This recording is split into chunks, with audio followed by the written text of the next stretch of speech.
কুরুপ মুভিটির শুরুতে এমনভাবে উপস্থাপন করা হয়, একজন পুলিশ অফিসার একটি ডায়েরি খুঁজে পান যাতে কুখ্যাত মামলার ছবি ও নোট রয়েছে।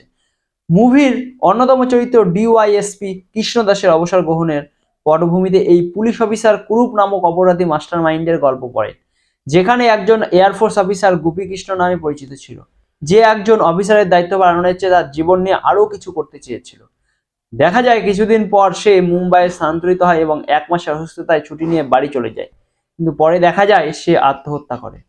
আসলে কিন্তু সে আত্মহত্যা করেনি, এটা নাটক ছিল তার পরিচয় মিটিয়ে দেওয়ার জন্য।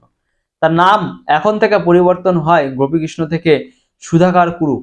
এখন প্রশ্ন হলো, কেন গোপীকৃষ্ণ কেন আত্মহত্যার অভিনয় করে?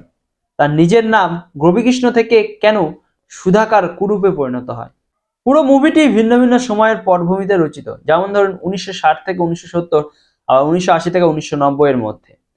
ডিরেক্টর দর্শকের একটু বিভ্রান্তি করতে চেয়েছিলেন, অর্থাৎ আপনি এই মুভিটি অন্য মুভির মতো সাধারণভাবে দেখলে কিছুই বুঝতে পারবেন না। আপনাকে শুরুর থেকে শেষ পর্যন্ত লজিক্যালি চিন্তাধারা নিয়ে দেখতে হবে। গল্পের প্রথমার্ধে ভিন্ন ভিন্ন সময় উপস্থাপনে একটু বিরক্তবোধ লাগতে পারে ও মনে অনেক অনেক প্রশ্ন জমতে শুরু করবে, কিন্তু শেষে প্রশ্নের ঝড় ধীরে ধীরে খুলতে শুরু করবে এবং আপনার মূল টার্নিং পয়েন্ট উপলব্ধি করতে পারবেন। আবারও বলে রাখি, সাধারণ চিন্তাধারার মুভির মূল বিষয়বস্তু কিছুই বুঝতে পারবেন না।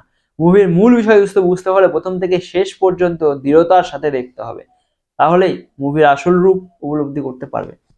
আরেকটা কথা না বললেই নয়, আমি ড্র্যাকুলার সালমানের অনেক বড় ফ্যান, তার অভিনীত অনেক মুভি দেখেছি, কিন্তু কুরুপ মুভির মতো লুক আজ পর্যন্ত কোনো মুভিতে দেখিনি। ভিন্ন ভিন্ন সময়ে ভিন্ন ভিন্ন লুক, মুভির এই দিকটি খুবই প্রশংসনীয়।